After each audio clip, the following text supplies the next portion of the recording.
Hey, what's up guys? Mike Locke here with ML Web Consulting. Thanks for checking out this video. I'm going to talk about how to land clients as a freelance web designer. I know this is a common question that I get often from folks up and coming and just getting started in the web design business. And it's been a question that I always wanted to know early on when I was getting started. You know, it would have been very helpful for folks like myself who's been in the game for several years to actually explain to me how they go about getting clients and how they're actually working their sort of their web design agency or business or whatnot.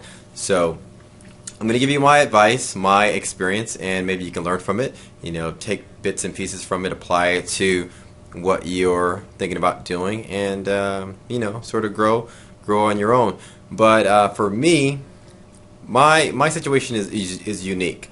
ML Web Consulting is my part-time web consulting business that I run. I manage 3 clients. Client by the name of Elite. I manage client. I have a client, City Search. Probably know them, popular website, and another company by the name of Tech. These companies, they all use me as they all outsource work to me, and I've been able to maintain these clients as clients of mine over the last couple years.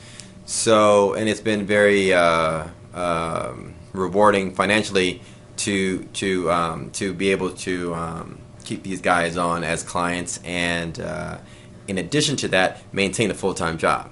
So many people see my website, ML Web Consulting, and they think, you know, wow, you know, you're positioned yourself as a consulting business, which I do, but at the same time, I'm honest to many of my clients that I do maintain a full-time job, and most of the work that I take in is work that can be done after hours.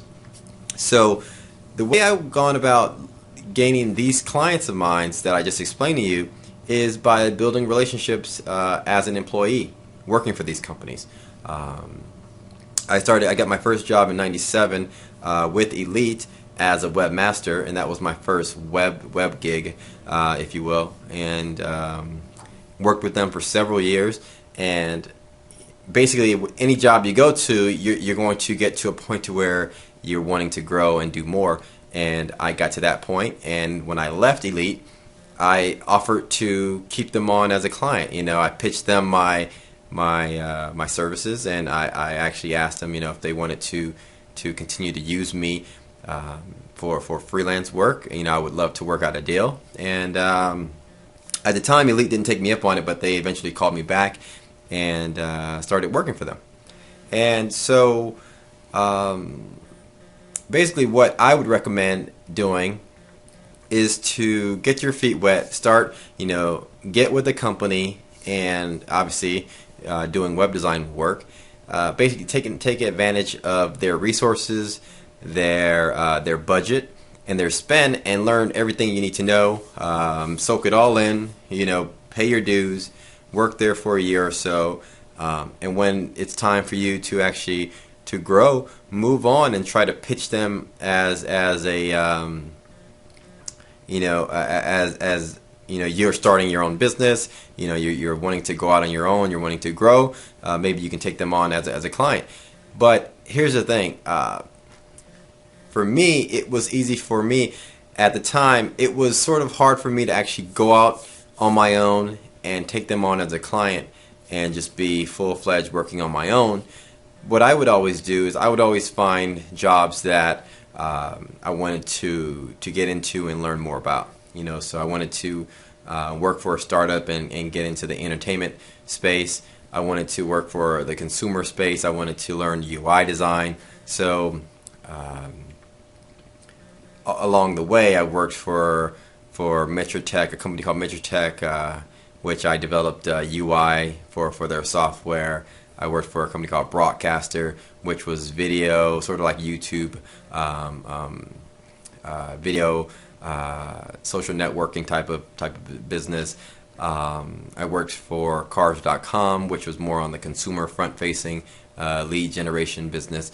And so along the way, as I moved from job to job, I actually obviously increased my skill set because I wanted to push myself further to learn more about these different industries. But at the same time, as I left, I built relationships with some important people in these different companies, and I always pitched myself. I have always maintained my ML web consulting business on the side, no matter where I was. I was always planting seeds and making sure that I grew that portion of the business. And as I worked full time, I also managed or did many small projects for mom and pop shops along the way, which came about from referrals. Never have I ever advertised my business to this day. 14 years doing this, and I've always gotten referrals from different folks, and I've always had enough work as a one-man shop to maintain it on my own. So to this day, I'm currently working for Fox Audience Network full-time. I run ML Web Consulting part-time, and I manage 3 to 4 clients on a night-to-night basis. And what I do, I'm totally honest with my clients. I tell them that, I do maintain a full-time job, so most of the work that I get is work that can be done overnight. And if you're honest with folks, if you're honest with employers that you worked for, they'll be able to work with you. They'll give you work that's not required to be done during the day. And so this is how I do things. This is where I'm going. Eventually, yes, will I grow? Will I branch out on my own? Yeah.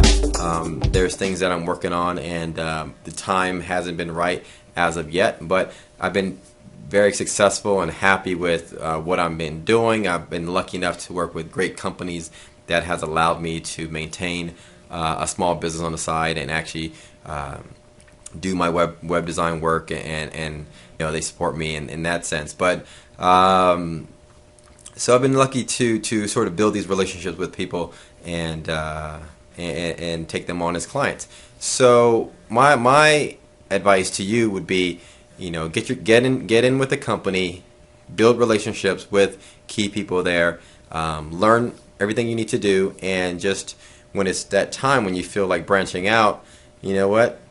Just be honest. Approach them in an honest way. Tell them that you have some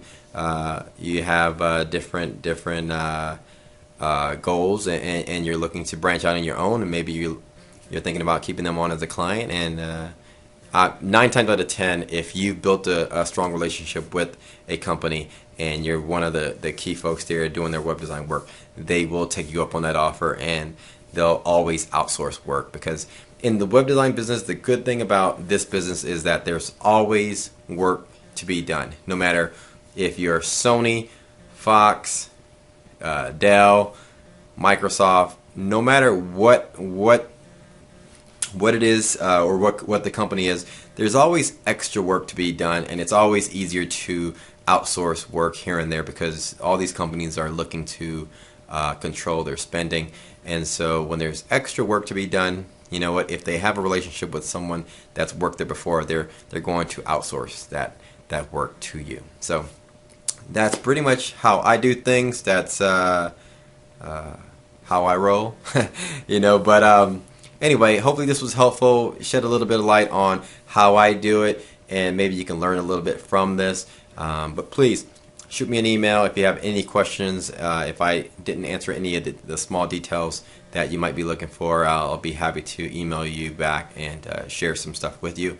And, we'll go from there. All right.